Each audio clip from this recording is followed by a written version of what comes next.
Bonjour mes frères et sœurs, et nous allons terminer le chapitre 7 aujourd'hui sur le thème Jésus supérieur à Aaron. Et nous allons mettre une conclusion à tout cela. Et je crois que l'auteur ici, en partie, fait un résumé de tout ce qu'il a dit sur ce sacrificateur, souverain sacrificateur, selon l'ordre de Melchisédek, afin qu'on puisse bien saisir la grande vérité à ce sujet. Notre Père du ciel, béni sois-tu, tu nous fais tellement de bien par ta parole, tu nous fortifies, tu nous amènes à la louange, à l'admiration. Tu nous amènes la paix de notre cœur, comme de quoi nous sommes tes enfants pour toujours. Tu nous fortifies par le fait que tu nous montres que c'est toi qui es l'initiateur, le pourvoyeur du salut de tes enfants. Continue ce matin, encore une fois, à contempler le Fils dans toute sa perfection. Au nom de Jésus. Amen. Je résume ce thème sur la prêtrise de Jésus. On a vu ensemble au chapitre 2 et 4 et 5 que Jésus était un souverain sacrificateur rendu semblable à ses frères afin qu'il puisse intercéder pour ses frères. Rendu semblable veut dire, non pas qu'il était rendu semblable dans le sens qu'il est devenu pécheur, mais rendu semblable en tant qu'être humain. Et on a vu ça ensemble. Si tu veux être le sacrificateur parfait entre deux groupes, divin et humain, tu dois avoir les deux groupes. Tu dois être divin et humain. Jésus était divin et humain. Il a bien montré aussi qu'il était divin et humain par le fait qu'il était sans péché. Les prêtres qui sont dans ce monde, tous les grands chefs religieux, tous les prêtres, les saints qu'on connaît, c'est tous des pécheurs, comme vous et moi. Pourquoi est-ce qu'on se fierait, qu'on se confierait dans des pécheurs comme nous? Dieu dit dans le prophète Jérémie, maudit soit l'homme qui se confie dans l'homme, parce qu'il est un homme pécheur. Comment je peux-tu me fier à des hommes et des femmes que Jésus déclare comme étant pécheurs, mauvais, tortueux? Mais je peux me confier en Jésus-Christ, lui qui est le sacrificateur parfait, sans péché. Sans péché. Et l'auteur nous dit que les sacrificateurs selon l'ordre de Melchisédek sont plus grands que les sacrificateurs selon l'ordre d'Aaron, parce que Melchisédek a béni Aaron de la part de Dieu, Aaron en Abraham, et Abraham ou Aaron en Abraham a offert la dîme à Dieu dans la louange de l'adoration en la donnant à Melchisédek.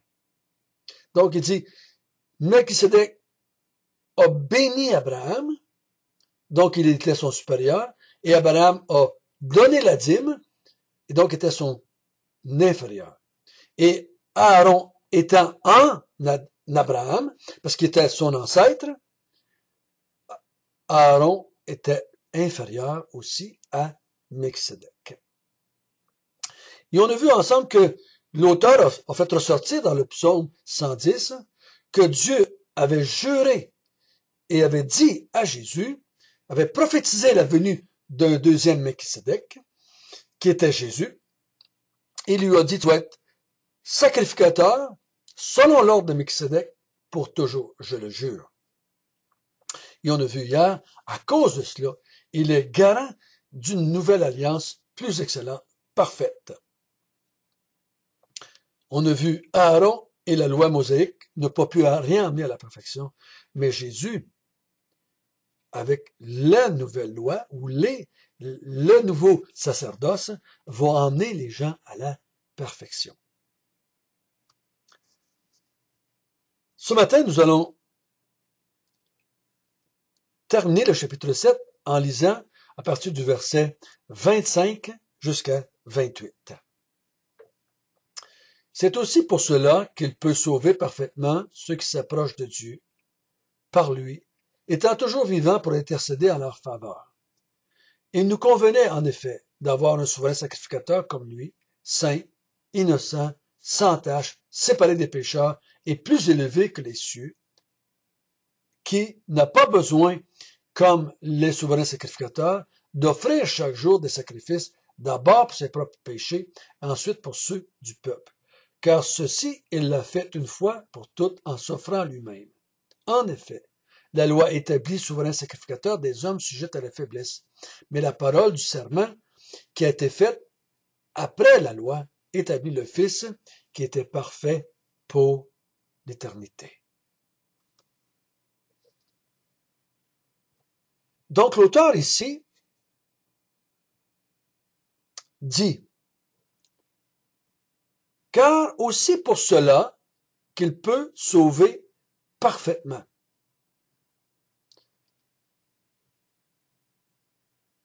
Le pour cela, c'est ce qu'on avait vu hier, que du fait qu'il est un souverain sacrificateur parfait, qu'il a reçu un serment de la part de Dieu et qu'il est toujours vivant.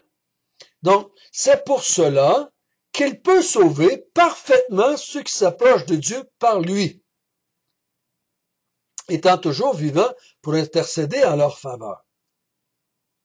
Donc, l'auteur est dit ici, Jésus joue son rôle de sacrificateur parfaitement. Il dit, il peut sauver parfaitement ceux qui s'approchent de lui, de Dieu, par lui. Donc, toute personne qui s'approche de Dieu seule, sans médiateur, sans intercesseur, sans grand prêtre, va être condamné, rejeté, détruit, jugé, rejeté. Mais si tu t'approches de Dieu par un autre prêtre que Jésus lui-même, tu peux pas, parce que tu peux pas être amené à la perfection par un autre prêtre avec des sacrifices selon la loi de Moïse. Tu peux pas. Donc, tu peux pas t'approcher de Dieu parfaitement. Dans cette alliance, on s'approchait de Dieu imparfaitement, symboliquement, et on n'obtenait jamais le pardon des péchés parfaitement, parce que tout était imparfait. On l'a vu hier. La loi de Moïse et Aaron ne pouvaient pas emmener à la perfection. Parce si elle aurait pu le faire, Dieu n'aurait pas annoncé la venue d'un autre Melchisédek. Donc il dit, il peut sauver parfaitement ceux qui s'approchent de Dieu par lui. Si on s'approche de Dieu par un grand prêtre, comme Jésus, par là on reconnaît notre imperfection, on reconnaît notre péché, on sait qu'on n'est pas capable de s'approcher de Dieu parce qu'on est des pécheurs. Donc ça nous prend un intercesseur. C'est pour ça qu'il dit, étant toujours vivant pour intercéder en leur faveur. Donc n'importe qui, dans toute l'histoire, qui s'approche de Dieu par Jésus, Jésus le sauve parfaitement. Jésus efface les péchés parfaitement. Et lui permet d'entrer dans la présence de Dieu parce que ses péchés sont effacés. Je crois personnellement qu'il ne faut pas appliquer ce texte-là à la prière, comme certains font, mais Jésus intercède pour nous en faveur du texte dans notre salut. Il nous sauve parfaitement. Et on a besoin d'un intercesseur pour notre salut. Mais de vouloir un intercesseur pour nos prières, c'est une autre chose. On n'en parlera pas ce matin. Si vous voulez en savoir plus sur l'intercession dans la prière de Jésus, ou si on a besoin d'un intercesseur, allez voir dans Romains 8, j'en parle aussi. Il nous convenait en effet d'avoir un souverain sacrificateur comme lui. Il nous convenait. Le mot convenir, là, c'est comme, ça nous convient. C'est comme une espèce de, ça me convient que tu arrives à telle heure, ça me convient que tu m'offres un emploi. C'est pas dans ce sens-là que le mot convient, là. c'était utile, c'était obligatoire, c'était nécessaire. C'était sans équivoque. Nous avions besoin d'un sacrificateur. Sans ce genre de sacrificateur-là, sans ce nouveau sacrificateur-là, on aurait été impossible d'être sauvé parfaitement. Quel genre de sacrificateur dit-il? Saint, innocent, sans tache, séparé des pécheurs et plus élevé que les cieux. Qui n'a pas besoin d'offrir des péchés, des sacrifices pour ses péchés. Il n'a pas besoin. Parce qu'il est saint, il est innocent, il est sans tache, il est séparé des pécheurs, donc il est à part des pécheurs. Tu as tous les pécheurs d'un bord avec Aaron et tous les Lévites et tout le monde. Et tu as Jésus sur l'autre bord, qui lui est parfait, qui peut sauver les hommes et les femmes parfaitement. Et là, l'auteur va introduire quelque chose de nouveau qu'il n'avait pas dit jusqu'à date, et il va le pousser plus loin dans les autres chapitres. Comment va-t-il faire cela? Comment va-t-il faire pour nous sauver parfaitement? Comment va-t-il offrir un sacrifice qui peut emmener à la perfection pour toujours ceux qui s'approchent de Dieu par lui? C'est qu'il dit, car ceci, il l'a fait une fois pour toutes en s'offrant lui-même. Wow! Les autres prêtres offrent des sacrifices chaque jour pour leurs péchés et les péchés du peuple. Jésus va offrir un sacrifice une fois. Mais le sacrifice qu'il va faire, c'est lui-même. Oups, c'est nouveau. Dans l'Ancienne Alliance, ça se faisait pas. Mais ici, dans la Nouvelle Alliance, le nouveau souverain sacrificateur, Melchisédek, va offrir un sacrifice nouveau, un sacrifice différent des sacrifices de l'Ancienne Alliance. Il va s'offrir lui-même. Et ce sacrifice-là étant parfait, parce que lui est saint, est innocent, il est sans tache.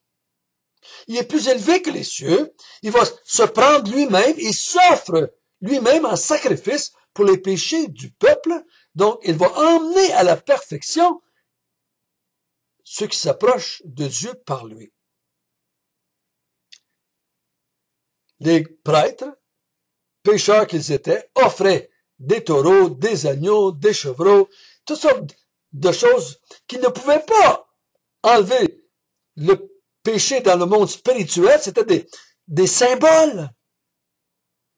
Donc l'auteur est en train de dire ici aux Juifs, ne retournez pas en arrière à des sacrifices imparfaits. Si vous reconnaissez que vous avez besoin de sacrifices pour faire l'expiation de vos péchés, parce qu'en retournant à la loi, c'est ce que vous dites, prenez le sacrifice parfait qui est offert en Jésus-Christ, et prenez-le pour votre justification auprès de Dieu. Son sacrifice est beaucoup plus grand que le sacrifice d'un mouton. Si vous préférez offrir à Dieu une brebis pour votre salut, c'est un blasphème quand vous pouvez offrir à Dieu le sacrifice de Jésus-Christ parfait, une fois pour toutes. Il est bien dit, hein? Il l'a fait une fois pour toutes. Il a fait un sacrifice et c'est terminé. Il s'est assis à la droite de Dieu. On va le voir la semaine prochaine. Il s'est assis à la droite de Dieu. C'est fini, c'est terminé. J'ai accompli le ministère que je devais accomplir.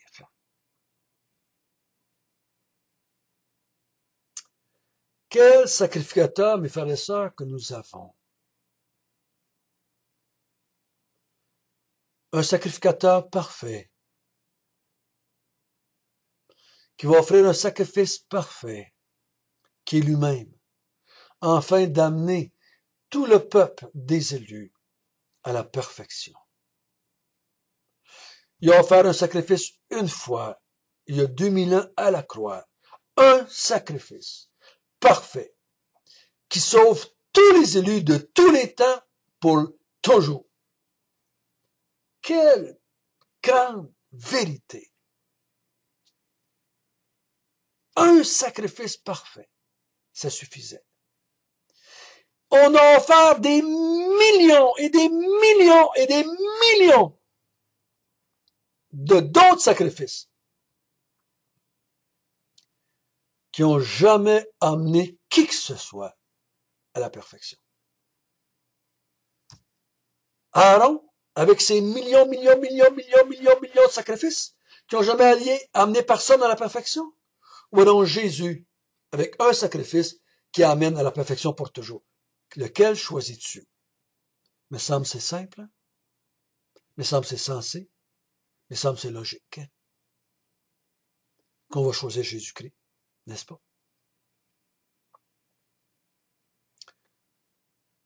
C'est donc triste de voir des hommes et des femmes se tourner vers les saints, vers les Joseph, vers Marie, vers les papes, vers les morts, vers des hommes pécheurs, des prophètes de toutes sortes, Bouddha, Krishna, Mahomet incorporés.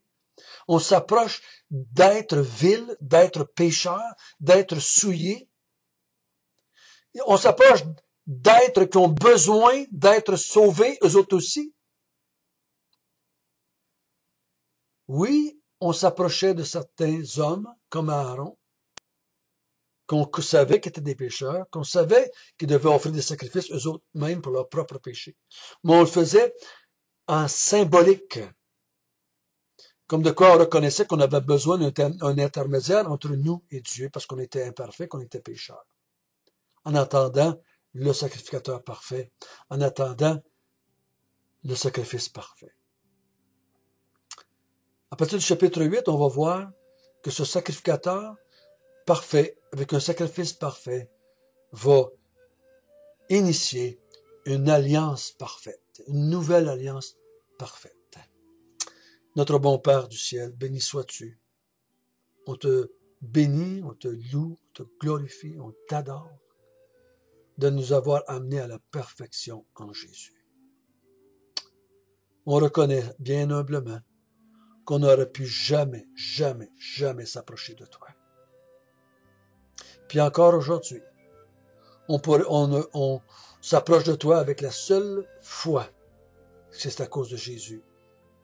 C'est à cause de Jésus qu'on peut s'approcher. Donc, on te glorifie. On te glorifie à jamais. Ô Seigneur notre Dieu, aide-nous à faire connaître ces vérités-là à ceux qui ne te connaissent pas. Quand nous parlons, ne parlons pas d'une église, ne parlons pas de nous, mais parlons de notre grand prêtre, de notre souverain sacrificateur et de son sacrifice parfait qu'il a offert une fois pour toutes. Amen.